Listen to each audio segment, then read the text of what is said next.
Capital budgeting एक सबसे important chapter, बहुत अच्छा चैप्टर कैपिटल बजटिंग, काफी नॉलेज देता है।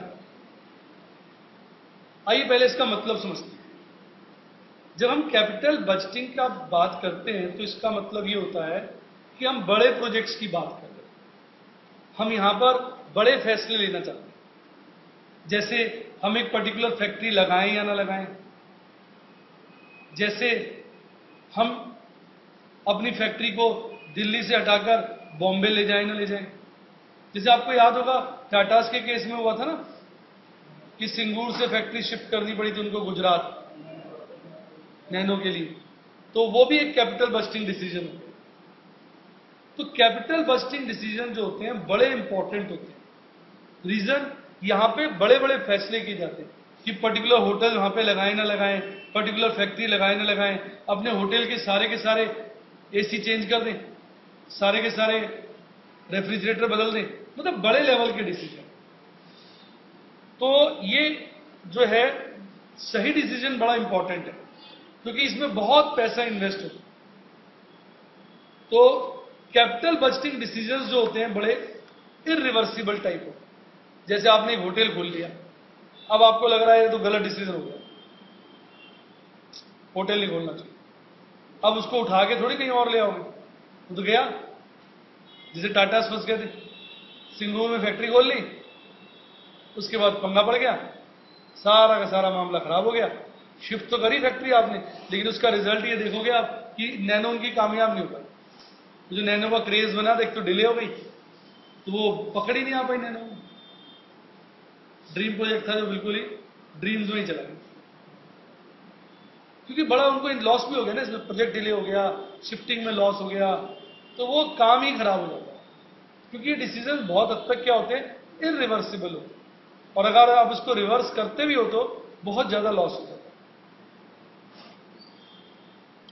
दूसरा क्या होता है कि ये प्रोजेक्ट्स कंपनी की लॉन्ग टर्म सर्वाइवल के लिए बड़े इंपॉर्टेंट है। अगर सही फैसला ले लेना कंपनी तो बहुत आगे चली जाती है, और अगर फैसला गलत हो जाए तो सबसे आगे चली जाती है। सबसे आगे मतलब साफ हो जाए। मैं आपको एक कंपनी बताता हूं जिसका मैंने देखा, थोड़ा सा मुझे रिलेटेड एग्जांपल लगता है। वो एक कंपनी हुआ करती थी, रियल वैल्यू अप्लायंसेस लिमिटेड, और वो एक प्रोडक्ट बनाती थी सीज फायर। वो अभी भी चलता है, मैंने देखा सीज फायर की जगह लगा होता है। पता नहीं कंपनी ने क्या करा, समझ में नहीं आया। रियल वैल्यू अप्लायंसेस तो गया वो। उन्होंने जब ये सीज फायर का प्रोडक्ट निकाला था, बड़ा ही कामयाब था। इन्होंने छोटा सा ना फायर एक्सटिंग्विशर निकाला था, इतना बॉटल शेप का। पहले बड़े बड़े फायर एक्सटिंग्विशर आपने देखे होंगे, आपने सिनेमा हॉल में लगे होते हैं, बड़ा मुश्किल होता, बड़ा हैवी होता है, उसको उतारना पड़ता है, उल्टा करके नीचे जोर से पंचर करना पड़ता है, मारना पड़ता है तो वो ब्रेक करता है, फिर उसमें से गैस निकलती है जो आग पर आप छिड़कते हो तो आग बुझ जाती है। इन्होंने बिल्कुल जैसे वो ना वो नहीं था हिट वाला आजकल, वैसा वाला पैक, थोड़ा उसके बराबर ऐसे पैक निकाल दिया स्प्रे के साथ। वो बड़ी जबरदस्त मार्केटिंग, सिंपल और जबरदस्त। इनका वो सेल्समैन जाता कंपनियों में, दुकानों पे, अच्छे शॉप्स पे जाके बोलता आपकी शॉप तो बड़ी सुंदर है। अब कोई भी पुरानी बात है, आपको 15-20 साल पुरानी में बता रहा हूं, तब तो इतना भी कॉर्पोरेटाइजेशन नहीं था इंडिया के अंदर। तो जाता कहता आपकी दुकान तो बहुत अच्छी लग रही। अब ओनर तो ऑब्वियसली खुश हो जाएगा, फिर कहता मैं सोच रहा हूं इसमें आग लग जाए तो क्या होगा। ओनर को एकदम गुस्सा आ जाएगा, कहता भाई साहब आग तो कभी भी लग सकती है। मान लो माचिस की तीलियां जला के छोड़ देता, मतलब ओनर तो बोला ये क्या कर रहे हो, ये कर रहे हो। फिर वो निकालता अपना फायरिंग से, भाई साहब आग बंद। ओनर इंप्रेस देखिए साहब कुछ भी नहीं बोला, कहते जी आपके इतने लोग आते हैं, किसी ने भी बाई चांस सिगरेट पी, माचिस दी, फेंक दी, और आपका इतना सुंदर ऑफिस धू करके जल जाएगा। लेकिन अगर आपके पास ये चीज हो तो आपने क्या करना है, आग साफ। तो लोग उससे इतना इंप्रेस हो जाते हैं, और प्रोडक्ट भी कितने का, कहते भाई साहब 250 रुपए का। लोग इतने इंप्रेस हो जाते हैं, भाई साहब 4-4, 6-6 ले लेते।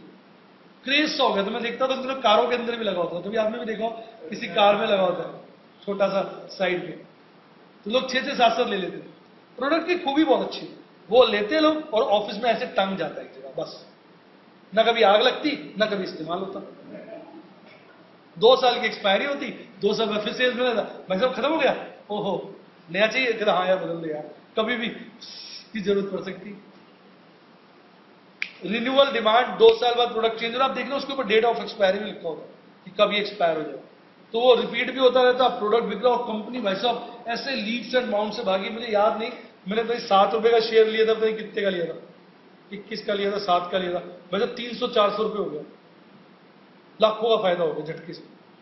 भाग खड़ी हर मैगजीन पे, इसके ओनर का जो उनका मेन डायरेक्टर था, नाम आता है इंजीनियर करके था, पूरा नाम मुझे याद नहीं, इंजीनियर करके, बड़ी पब्लिसिटी है भाई साहब, नया धीरू भाई अंबानी पैदा हो गया इंडिया में, बहुत आगे जाएगा ये, कंपनी भी काफी आगे जाएगी।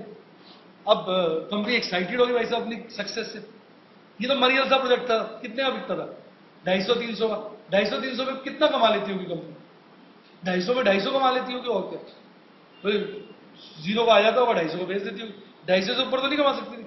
पर भाई साहब अब उन्होंने एक जबरदस्त प्रोडक्ट निकाला नेक्स्ट राउंड में, इससे धांसू प्रोडक्ट। उन्होंने देखा कि हमारे यहाँ ना बारिश होती है, बारिशों में हम देखो नमकीन सील जाता है, बिस्किट सील जाते हैं, देखा आपने, और वो वेस्ट हो जाती। तो इन्होंने एक बहुत जबरदस्त प्रोडक्ट निकाला, इन्होंने भाई देखो, मतलब एक वैक्यूमाइजर करके, कोई मैं नाम भूल गया, वैक्यूमाइजर करके था, वो 7,000 का प्रोडक्ट था, मुश्किल से इनका 1,000-1,200 का बना होगा, मार्जिन देखो कितना जबरदस्त, 5-5 हज़ार का एक प्रोडक्ट के अंदर मार्जिन, खूब नेशनल लेवल पे आया।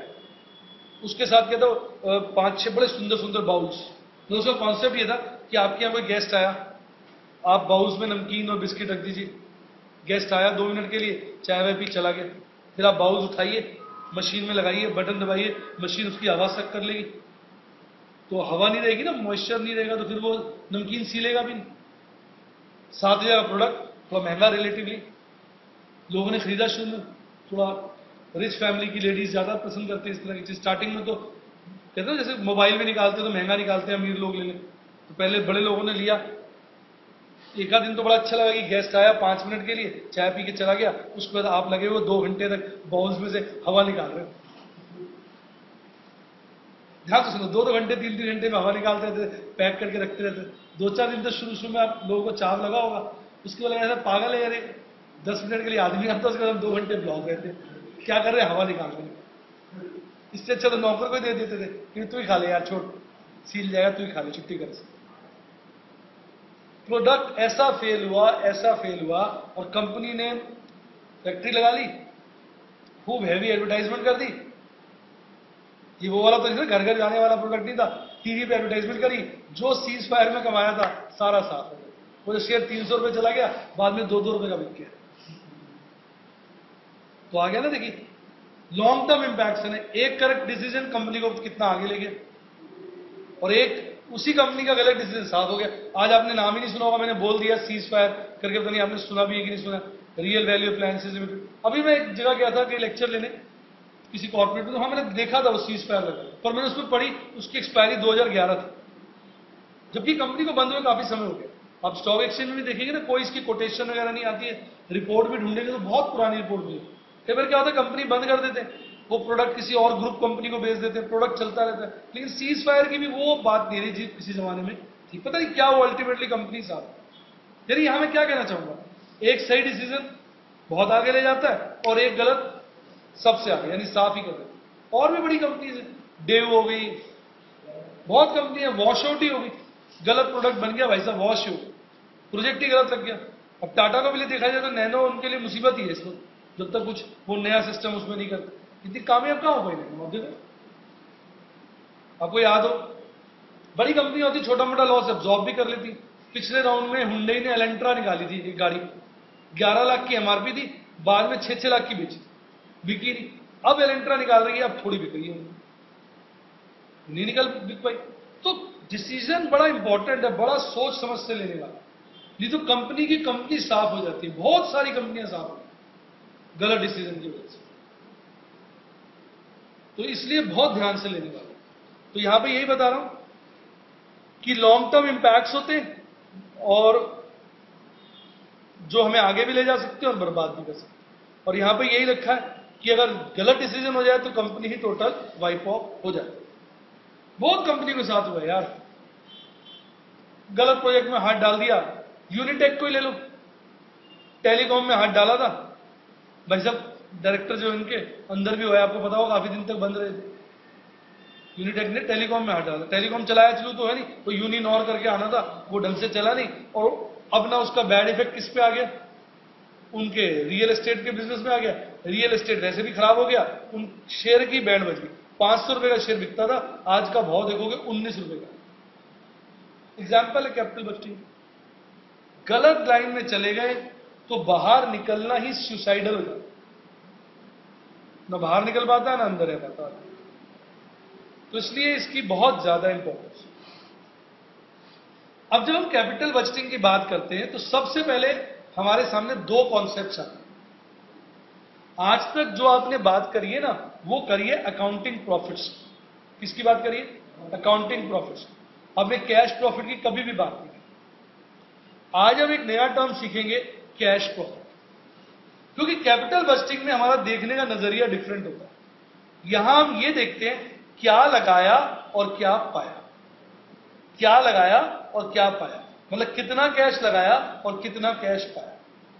देखने का नजरिया जो है वो ये। तो अकाउंटिंग प्रॉफिट तो अपना वही पुराना प्रॉफिट है जो आप निकालते हो। कैसे निकालते हो? ध्यान से सुनिए। सेल्स लेते हो, सेल्स में से वेरिएबल कॉस्ट घटाते हो, फिर फिक्स कॉस्ट घटाते हो, फिर डेप्रिसिएशन घटाते हो, फिर इंटरेस्ट घटाते हो। ऑल्दो इस चैप्टर में इंटरेस्ट हम कंसीडर नहीं करते हैं, क्योंकि जो लोन होता है ना, उसको भी हम कैपिटल मान के चलते हैं। क्या मान के चलते हैं? कैपिटल। फंड मान के चलते हैं, लॉन्ग टर्म फंड। पर फिर भी आप कंसीडर कर सकते हो अभी के लिए। तो ईबीटी क्या हो गया? Earning before tax. सेल्स में से हर प्रकार की कॉस्ट घटा दिया।